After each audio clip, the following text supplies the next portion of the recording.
It's day 13 here at Radville BMX. 30-day, 30 bike BMX old school challenge. Today we're showing California Freestyle, CW, luggage rack in orange. Believe this to be powdered. Would be unbelievable if it weren't. It's in very good condition. The powder is good. I got it sort of unclear on what the true origin, but just me looking at it and examining it and putting my best opinion, definitely going with powdered, right? But it's really cool in the blood orange and super nice shape.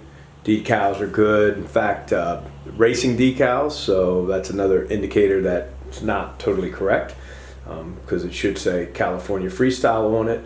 Hence the repop pads that have that in orange. Thought they brought out a nice flair to the bike. So, but we're rocking with what we got. We like it. It's cool. Definitely want to redo it. It was done well, and definitely CW did some interesting things early on in '85 with this bike. So it's actually not even totally hard to believe that they could actually be CW Racing, logos, right? So that's what they traded as, CW Racing. This was the freestyle bike Diz Hicks made famous and his other teammates. So totally awesome bike, great color, luggage rack, right? So they were the penny roll, a couple years ahead of their time, because you saw this later incorporated into other designs that we'll talk about later in the series, such as the '87 GT Pro Freestyle Tour. So, but anyway, we call this the luggage rack, and we'll show you some close-up pictures later about what we mean. But a great piece of BMX history here, and these guys definitely did killer ads in the Freestyle magazine, right? In the top-down convertible Lincoln with the skateboards and bikes. In fact, the purple CW Racing Freestyle was definitely epic.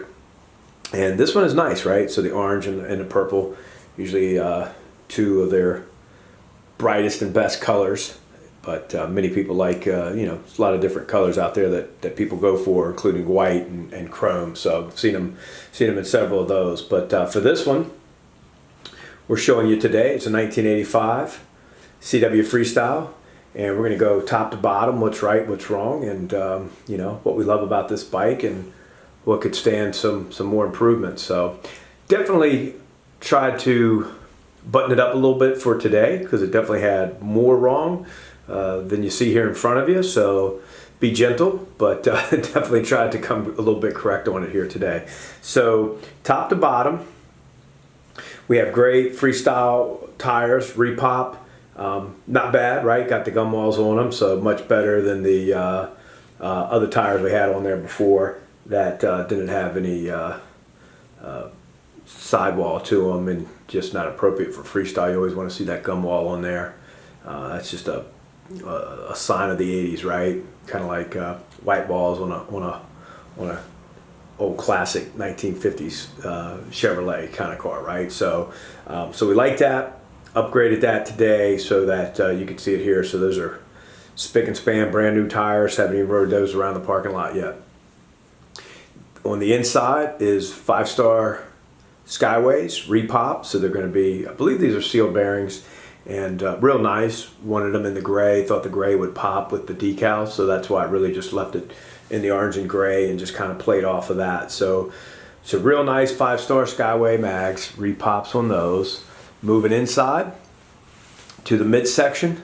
So got to be upfront and honest. Obviously this is not correct, so wouldn't have a 3-piece crank on here, let alone a 90s profile. But it's real nice, liked it. Kind of reminded me of the racing bikes that CW was most famous for, so you would see some profile 3-piece cranks on those. This is obviously a mid-school crank, a little bit newer. I'm not sure if it's Gen 4, but a little bit beefier. But really, in my opinion, just still a nice crankset, and that's why I went with it in the build. and you got the power disc in the middle with the chain ring around it, and that's a pro neck, and I think it's 42 teeth on that one, if I'm not mistaken, and the pedals on there, just some knockoff bear traps, nothing too extravagant, but nice. Probably a little bit more of a racing pedal, but again, I think it works with the overall crankset there. Moving up top, we got the Suntour seat clamp that we've talked about in previous series on this channel. That I believe it's a Suntour. It's got the same look and feel. It's in black. You know what's funny about this CW? The actual seat tube mast is turned around. So where it pinches normally in the back, that's actually in the front. And I believe that's possibly, and again, I'm just kind of ad-libbing here, but I remember back in the 80s that, you know, and I don't know whether it was cool, right, or if that just made me a poser, you know, guilty, right? So not trying to pretend to be anything, you know, more than that, except just a, you know, enjoying the bikes, right, and paying respect to them, and trying to show them off a little bit so they can be enjoyed, right, and ridden, and most importantly, you know, respecting the old school. So the seat mast clamp is around backwards. So I mentioned the pinch is in the front. So I thought about putting that seat clamp around front, but kind of got a little bit of ribbon on that early on, because I remember actually in like 85 doing that with my Diamondback. So I must have seen that probably somewhere, probably one of the magazines in 1985. And I'm almost wondering if it was probably that CW influence, like if they purposely did that, or if it was just sort of a defect in the manufacturing process and they made the most of it. Because obviously if the pinch where the clamp would squeeze the seat mast tube together, you know, then it would make sense to actually have your seat clamp face in that direction. So anyway, kind of a quirk. I just left it regular here for purposes of this. You know, it's holding the seat post tight enough, but if I find that, you know, it's not, I might have to turn that around. But the seat post itself is got the blood orange sticker on it. And I do believe, and I could be totally incorrect here, but I think the blood orange had something to do with the great rider Fred Blood, right? So I think it was kind of a play on words.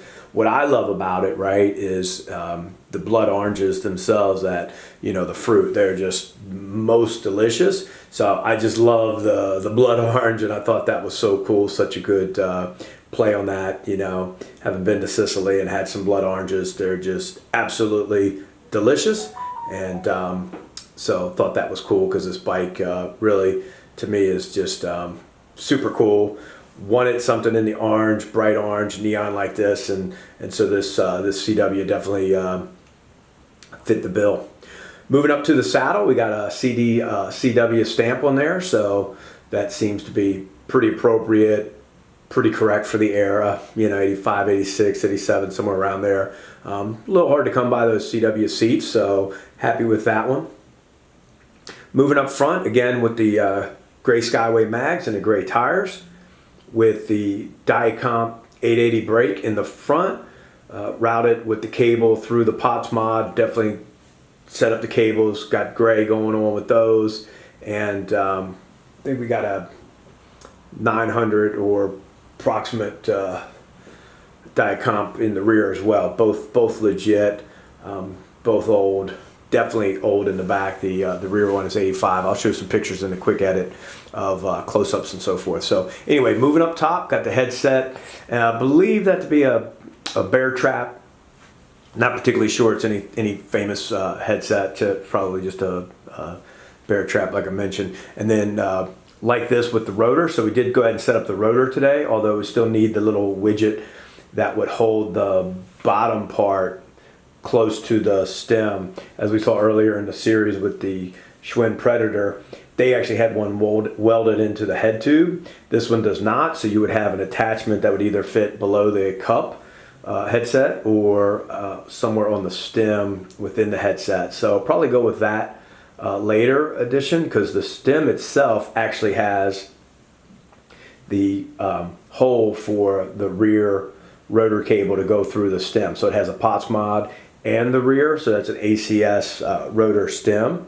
And that might be a little bit later version. Again, that might be like an 86, 87 stem, but definitely used it on this build just to, you know, not totally uncommon to upgrade a couple of parts here and there within the year or two if it's working and doing the bike right. So got a little bit of a mix between the white and the black and the orange and the gray. Probably was going more with the white accents, but I saw when I was looking particularly at the brakes that I thought the black accents were popping better with the gray and the orange. But the stem is already on there and going to leave that. I think it's good, plus the seat. So I think it's okay. I mean, there's a little bit of color shifting going on here, but nothing too terrible that's driving me, you know, completely bonkers. I try not to, you know, mix it too much, but as you can see, this decal's got, you know, white inside of the gray. So I think it just kind of works respectively. I mean, you know, not everybody will agree, but, you know, for me, it's not driving me nuts and I like it. And then you move up to the bars. We got the CW bars. Love these bars, right? Got the double crossbars on them. Nice little standing platform. I call them training bars for us posers that, you know, need a little help standing on the bars. Those were great, along with the luggage rack. I mean, this is just a conveyor belt, right? So rolling down the street, got all kinds of platforms. And of course, it's got a lot of room for pegs. Need to get some pegs on this. I haven't quite got ones that match to these specs. You know, you think, you know, you get pegs, and CW pegs are hard to come by. So definitely got to get the ones that fit in there correctly, but don't have those at the moment. And with the levers, 128s on front and rear, so those are nice. Rocking the silver on that. Again, didn't have any black levers, and didn't really want to go with the white. I thought the silver was kind of a good, you know, middle ground. And AME grips with actual CW donuts on there, so those are obviously repop, and the pads are made by Flight. They're repop, but I think the logos are pretty good. In fact, they've had a chance to get kind of dirty around the shop, getting some grease knocked around, so they definitely look a little more toned down than when I first got them. So that's good. So they're not totally horrible, but like I said, I like the logos on them. So all in all, really enjoying this bike. If I had to rate it out of 10, you know, I'd definitely give it a 7 or 8 in my opinion. I'm not like, you know, with CW, to me, I think there's just a lot of room for freelance in there because it's all about the luggage rack, frame and fork, and the bars. And I'm just super thrilled to have this bike at the shop. It's just a great timepiece. So hope you've enjoyed day 13, Radville BMX, 30-day, 30-bike BMX Old School Challenge. Thanks so much for tuning in. Take care.